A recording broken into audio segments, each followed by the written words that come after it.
So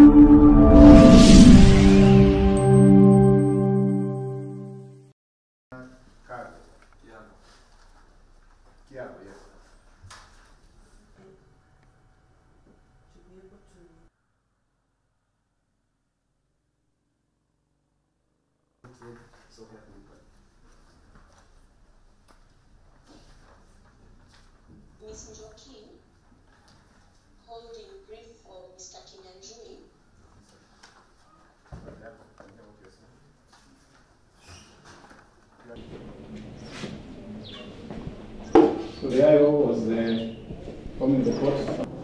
John Doe. If I have and I have no intention to that, Your Honor, this can be closed so that we can take plea.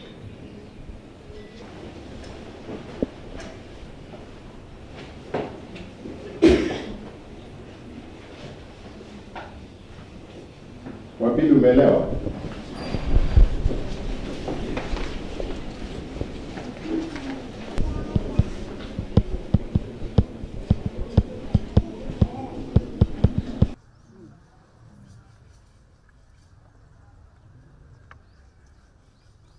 It was uploaded.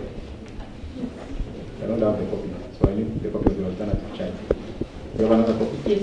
Reasonable bond terms and an alternative or cash bill that is affordable. Your Honor, I do also apply that the state do provide the defense with the documentary evidence. That's all, Your Honor.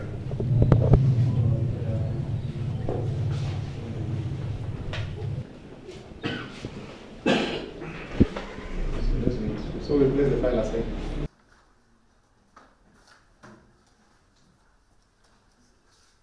I'm happy, Your Honor, for that direction.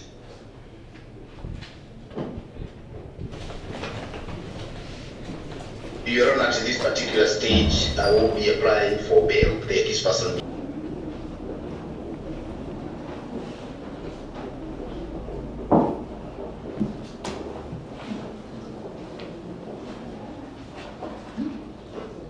In Kabete sub-county in Jammu County, otherwise than in the course of stealing, handled motor vehicle registration number KBD 028 belonging to Stephen Jenga, having reasons to believe it to be stolen property. Uchunguzi walipeana file kwa ofisi ya kiongozi wa mashtaka na uamuzi kafikiwa kwamba mshukiwa wa kwanza atashtakiwa, lakini wewe utachukuliwa kama mshahidi wa pande ya mashtaka. Kwa hivyo naomba hii file ifungwe ndio huyo mshukiwa wa kwanza aweze kusomewa mashtaka. The accused is admitted to a bond of 1 million shillings with one surety of similar amount or a cash bail of 500,000 shillings. Hearing on 6th of August before this court, mentioned on 18th of June.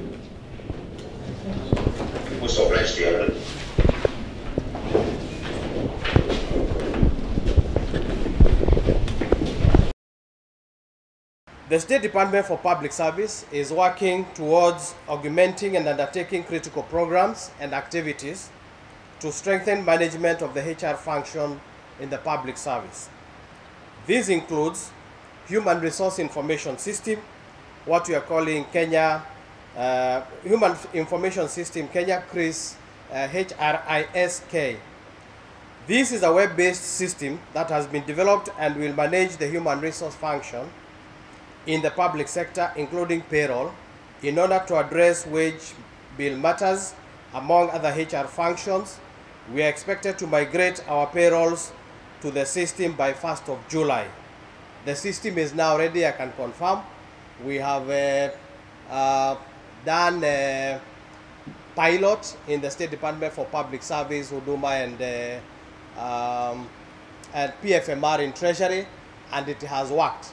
We now want to roll it out. And this was one of the issues that was discussed at the wage bill, and timelines were given when State Department should get into this payroll, when other agencies will get into the payroll, but everybody must be in this new payroll by 30th of June 2025.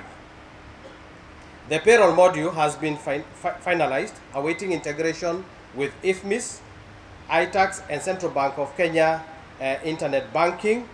I'm already in discussion with the KRA on this. The system has been piloted successfully since April 2024, as I said, within the State Department for Public Service, State Department for Performance and Delivery Management, the Public Finance Management Reforms at the National Treasury, and the Huduma Kenya Secretariat. Let us pay keen attention to the resolutions of the Third Wage Bill Conference with specific focus on refining strategies and action plans of MDAs to achieve a wage bill to revenue ratio of 35% by 30th June 2028. We review and rationalize staff establishment for affordability, physical sustainability with the right composition, critical skills set, and fit for purpose organizational structures.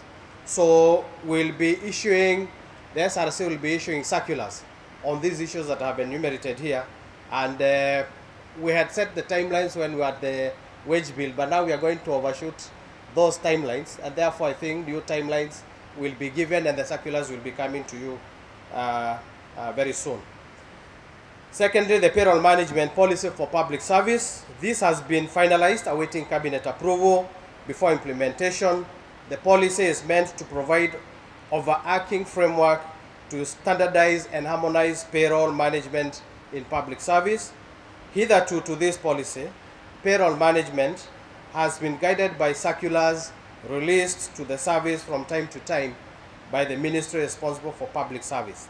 We have the medical cover for civil servants in the ministries and departments and those deemed to be seconded in county governments.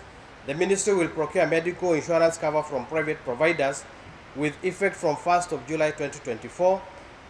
The details on the same include the GPA, WIBA, and last expense.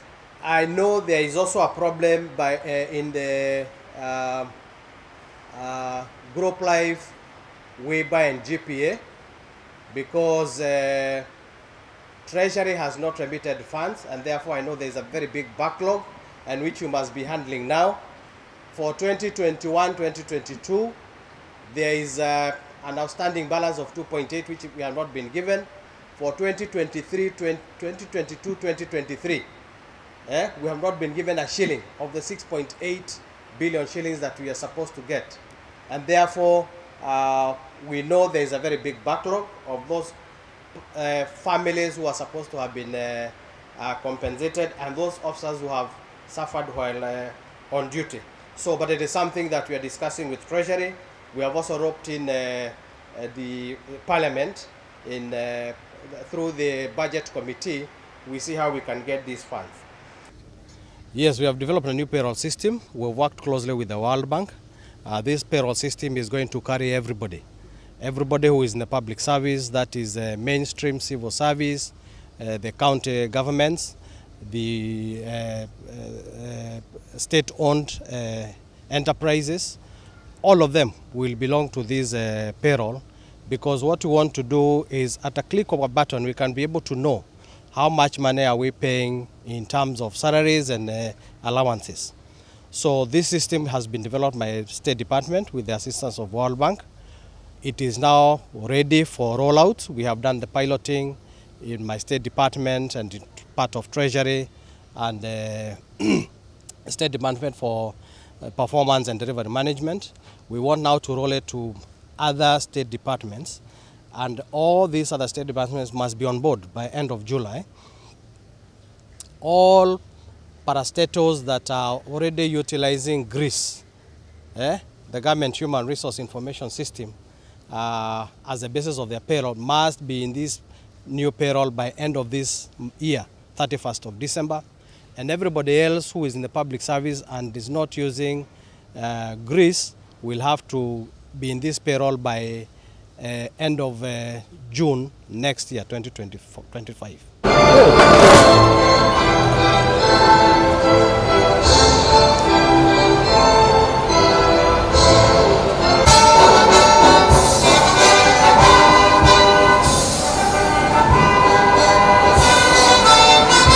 The program of the day, and you're excited and looking forward to today. Can you tell your neighbor, how are you feeling today? And can you name them? All right.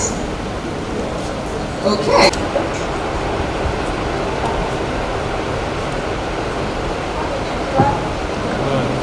We realized that after we've had conversations in the first summit, this is something that needs to be standing, and every year before we start and create that synergy between the directors and the deputy profession, please make time and ensure that you're coaching them.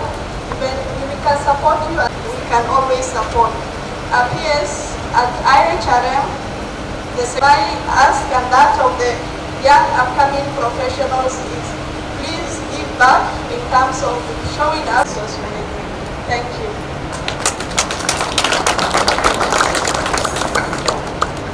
Ladies and gentlemen, good morning. Good morning once again. Good morning.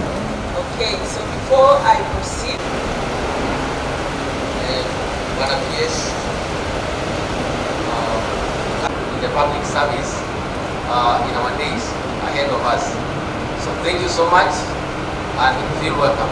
Thank you. Let me take this opportune moment to welcome you to our region. Feel at home. I'll start with Council Member Patricia Okello from Western. She represents Western Region.